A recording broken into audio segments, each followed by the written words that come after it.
हरियाणा में विधानसभा चुनाव की सरगर्मियां जोर शोर पर हैं। इस शोरगुल के बीच कुमारी शैलजा खामोश हैं। खामोश इतने कि उनका सोशल मीडिया अकाउंट तक पर सन्नाटा पसरा हुआ है। कुमारी शैलजा हरियाणा छोड़ पिछले 10 दिन से दिल्ली में है। मतलब आलाकमान के करीब होने के बावजूद उनकी किसी से कोई बात नहीं हो रही। तमाम पार्टियां प्रचार अभियान में जुटी है। सोशल मीडिया पर इनके प्रचार अभियान से जुड़े पोस्ट और तस्वीरें लगातार सामने आ रही हैं, लेकिन कुमारी शैलजा का सोशल मीडिया अकाउंट सूना पड़ा हुआ है।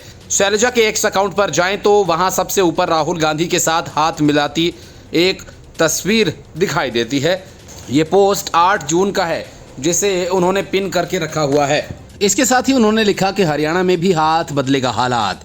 अब इसके नीचे जाने पर उनका 2 दिन पुराना एक पोस्ट दिखाई देता है, जिसमें उन्होंने कालका से विधायक और कांग्रेस प्रत्याशी प्रदीप चौधरी के काफिले पर गोली चलने की घटना का जिक्र किया। वरिष्ठ कांग्रेस नेता का ये पोस्ट 20 सितंबर का है, जिसके बाद से वो सार्वजनिक मंच से गायब दिखाई दी। शैलजा के फेसबुक और ट्विटर अकाउंट पर भी ऐसा ही हाल दिखता है। ऐसे में शैलजा की इस खामोशी ने हरियाणा कांग्रेस में चल रही गुटबाजी को सुर्खियों में ला दिया। पार्टी आलाकमान की चिंता की लकीरें बढ़ गईं। शैलजा आखिरी बार 11 सितंबर को नारायणगढ़ विधानसभा क्षेत्र से कांग्रेस उम्मीदवार शैली चौधरी और असंध से पार्टी के उम्मीदवार शमशेर सिंह गोगी से मुलाकात करने और उनके समर्थन में चुनाव प्रचार करने पहुंची थीं। इसके बाद वो दिल्ली आ गई और पिछले 10 दिन में यहीं से अपने आवास पर वो टिकी हुई हैं। इस बीच 18 सितंबर को दिल्ली स्थित कांग्रेस मुख्यालय में हरियाणा चुनाव के लिए पार्टी का घोषणा पत्र जारी किया गया। तब भी शैलजा वहां नहीं दिखी। शैलजा का भूपेंद्र सिंह हुड्डा से रिश्ता ठीक नहीं बताया जाता। दोनों के बीच खटपट की खबरें भी खूब आती रही हैं।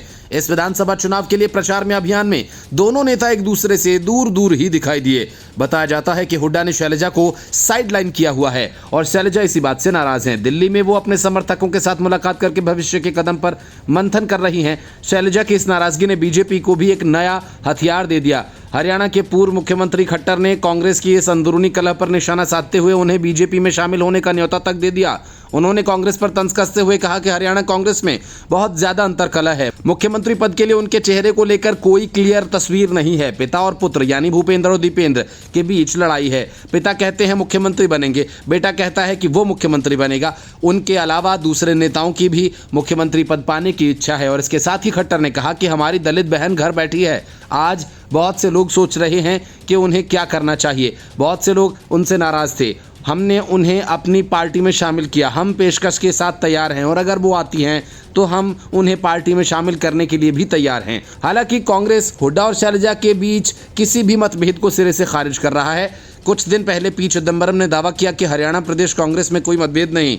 चिदंबरम ने कहा था कि मेरी अच्छी दोस्त शैलजा ने हुड्डा जी के खिलाफ एक भी शब्द नहीं कहा और ना ही हुड्डा ने शैलजा के खिलाफ कोई बात कही। इसलिए हम एकजुट पार्टी हैं। हम इस चुनाव को एकजुट होकर लड़ेंगे। Bureau report, news of India.